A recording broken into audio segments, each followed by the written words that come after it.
Assalamualaikum dan salam sejahtera kepada semua pendengar dan selamat datang ke podcast kami. Saya harap semua berada dalam keadaan sihat dan menjalani ibadah puasa dengan penuh barakah. Betul tu. Episod hari ini sangat istimewa kerana kita akan membincangkan satu topik yang sangat penting dalam bulan Ramadan, iaitu 10 hari terakhir di dalam bulan Ramadan. Dan untuk membincangkan topik ini dengan lebih dalam, kita ada tetamu yang sangat istimewa, iaitu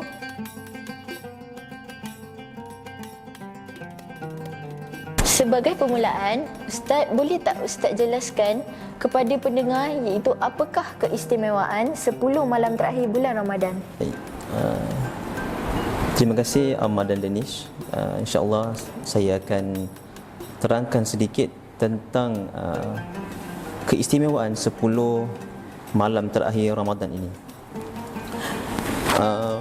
Ada satu kisah yang saya rasa patut saya kongsikan kepada para pendengar juga, iaitu pada zaman Nabi Nabi pernah bercerita di masa itu perkumpulan bersama para sahabat, dan Nabi menceritakan tentang ada satu golongan Bani Israel yang di mana 4 orang daripada Bani Israel itu mereka beribadah selama 1000 bulan, iaitu bersamaan dengan 80 tahun ataupun 80 tahun 4 bulan, tak salah saya kalau kita tukarkan 1000 bulan tu.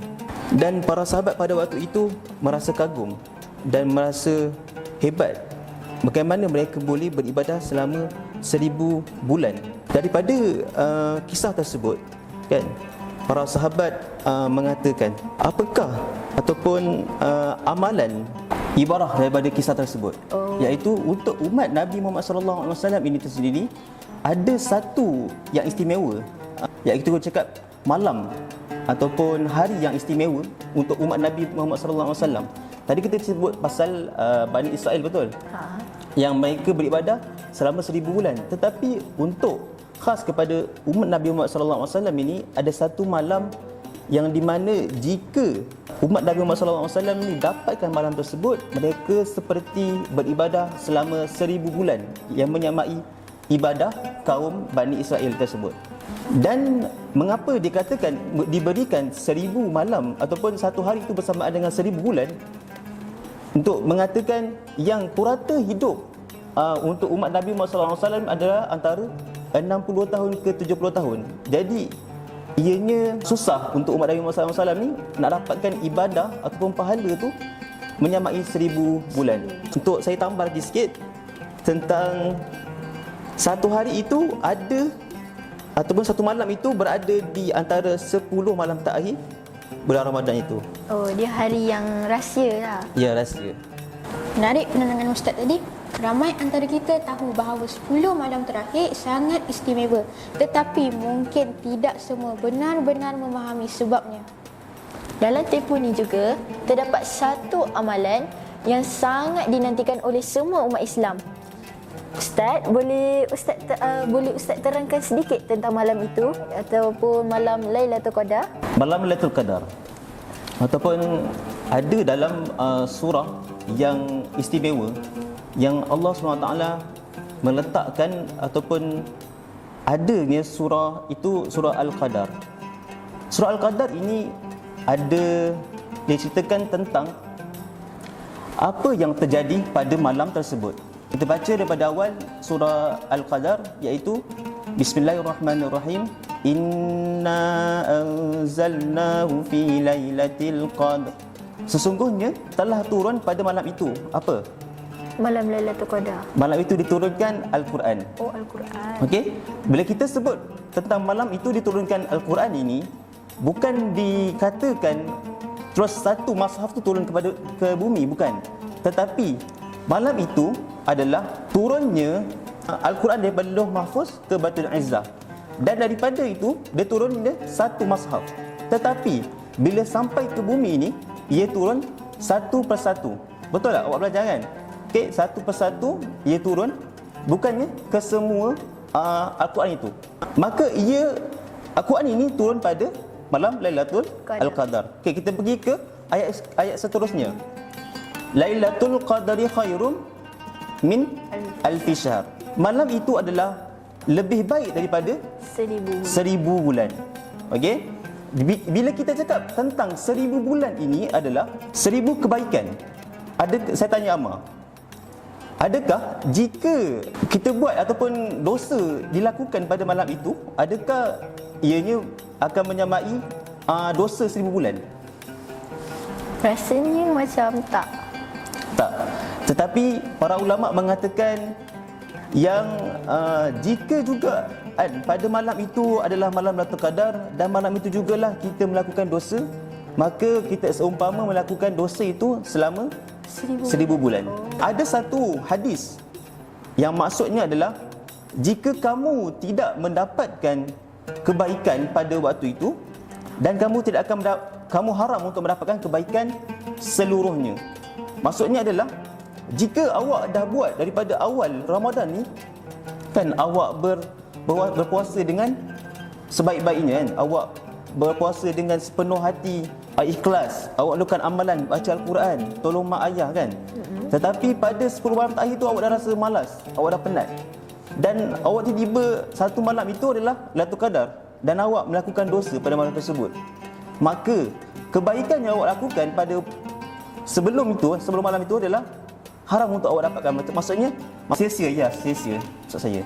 Bila masuk 10 malam terakhir Ramadan, ramai orang mula meningkatkan ibadah mereka. Dan ada juga yang menghidupkan malam mereka dengan solat dan membaca Al-Quran. Ustaz, apakah antara amalan yang sangat digalakkan untuk kita lakukan dalam 10 malam terakhir ini?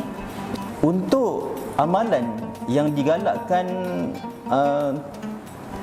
untuk 10 malam terakhir ni, tiada spesifiknya amalan yang boleh kita lakukan untuk mendapatkan Lailatul Qadar ini. Rasulullah SAW apabila ditanyakan oleh Sayyidatina Aisyah tentang apakah amalan yang perlu aku lakukan Rasulullah jika aku dipertemukan dengan Lailatul Qadar, Rasulullah SAW menyebutkan tentang doa yang kita bacakan selalu ni. Itu doa apa? Doa yang khas kepada bulan Ramadan ini. Doanya adalah Allahumma inna nas'aluka ridhaka wal jannah wa na'udzubika min sakhatika wan nar. Allahumma innaka 'afuwun tuhibbul 'afwa fa'fu anna. Ni. Allahumma innaka 'afuwun tuhibbul 'afwa fa'fu anna. Ya Allah, Allahumma innaka 'afuwun tuhibbul 'afwa fa'fu anna. Engkau adalah Maha Pengampun. Tiada yang dapat mengampunkan melainkan Engkau. Maka ampunilah daku. Itulah amalan yang saya rasa kita banyakkan doa yang telah diajarkan oleh Nabi.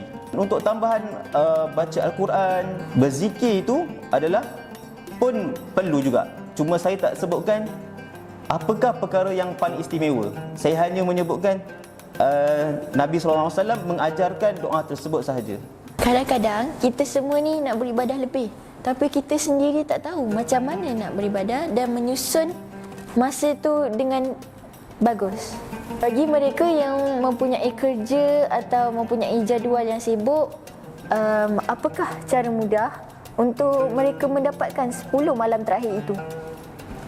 Cara untuk mereka yang sibuk dengan bekerja tapi ingin mendapatkan ganjaran 10 malam terakhir tersebut. Okey. First kali adalah jika seseorang itu mampu untuk pergi ke masjid, kan, walaupun sebelum sebelum memulakan pekerjaan dia pergi ke masjid, niatkan dalam hati untuk bersedekah dan dibawa duit pergi ke masjid dan sedekahlah walaupun RM1 ataupun RM2 pergi ke masjid. Dan yang kedua adalah mungkin boleh dibuat jadual. Kita target untuk mengkhatamkan Al-Quran, tetapi disebabkan Ramadan ini adalah tempatnya ataupun nuzul Al-Quran, penurunan Al-Quran, maka tidak dispesifikan untuk mengkhatamkan Al-Quran, tetapi kita mentadabbur ataupun kita menghayati Al-Quran itu sendiri. Ada sebahagian kita yang tidak mampu untuk membaca Al-Quran dengan betul, tetapi jika dia mencuba, mereka juga dikira mendapatkan pahala juga. Okey. Dan yang ketiga, boleh juga berbuat baik kepada ahli keluarga. Bagi perempuan yang tidak dapat melaksanakan ibadah puasa ini, Nabi bersabda dalam hadisnya, maksud, jika kamu memberi makan kepada orang yang berpuasa, maka kamu akan mendapatkan semisal ataupun seperti pahala orang yang sedang berpuasa tersebut.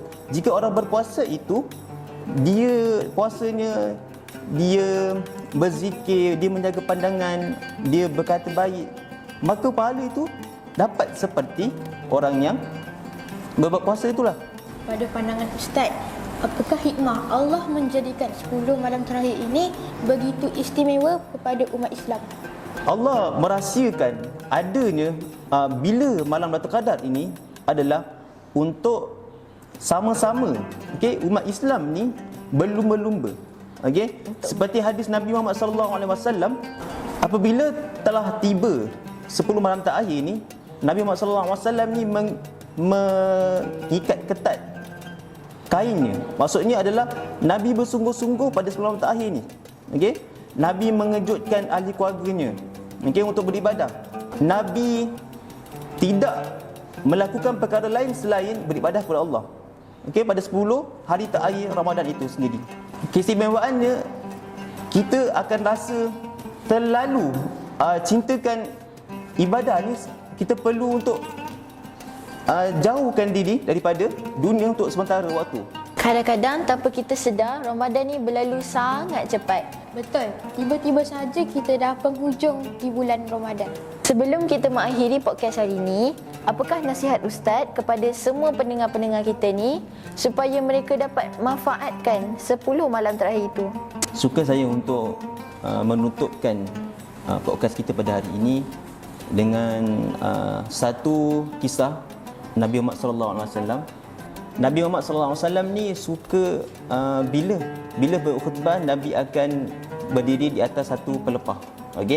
Pada satu hari itu, bila seorang wanita Ansar ni melihat Nabi berdiri di atas pelepah kurma tersebut, wanita Ansar ni dia offer Nabi, boleh ke aku membuatkan satu mimbar untuk kamu ya Rasulullah, untuk orang lain akan dapat lihat kan. So bila pelepah kurma ni dia macam dia biasa je, tak tinggi sangat kan, so orang tak nampak sangat.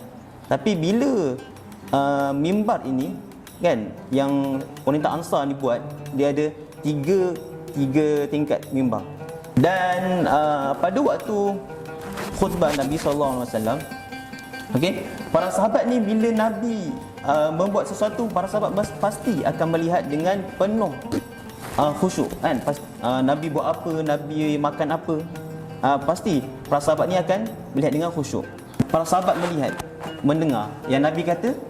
Pada tingkat pertama Nabi kata amin, pada tingkat kedua Nabi kata amin, pada tingkat ketiga Nabi kata amin.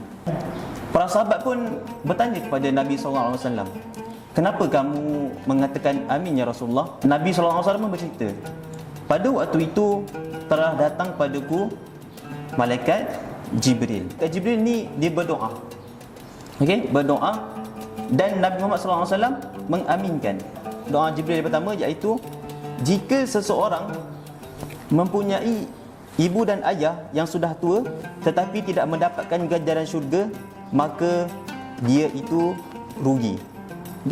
Ataupun cakap, celakalah bagi mereka yang tidak mendapatkan syurga kan, tetap walaupun pada waktu itu dia ada ibu dan ayah. Maksud yang pertama ni adalah kita perlu berkhidmat kepada ibu bapa selagi mereka masih ada. Kita masuk kepada amin yang ketiga. Amin yang kedua tu insya-Allah kita akan pergi ke mungkin akan datang. Amin yang ketiga ni tentang jika masuknya Ramadan kepada kamu kan, datangnya Ramadan tetapi kamu tidak mendapatkan keampunan kan, kamu tidak mendapatkan maghfirah Allah, maka kamu orang yang rugi. Oleh itu saya menyeru pada sama semua untuk bersama-sama berbaki Ramadan ini Kan pada malam ini adalah malam ke-20 dan bermulanya fasa yang terakhir untuk kita sama-sama menguatkan ataupun kita buat bismut yang baru. Okey, mood untuk kita beribadah dengan laju. Kita macam perlu kuatlah untuk ibadah pada 10 terakhir ni. Straight. Untuk dapatkan keampunan Allah SWT. So, itu je saja. Terima kasih Ustaz atas perkongsian yang sangat bermanfaat pada hari ini. Semoga segala ilmu dan perkongsian tadi dapat memberikan kita inspirasi kepada kita semua agar dapat meningkatkan lagi ibadah 10 malam terakhir di bulan Ramadan. Dan kepada semua pendengar, marilah kita bersama-sama mengambil peluang ini untuk mendekatkan diri kepada Allah dan memperbanyakkan amal ibadah. Terima kasih kerana menonton podcast kami. Assalamualaikum dan jumpa lagi di episod seterusnya. Bye-bye. Bye.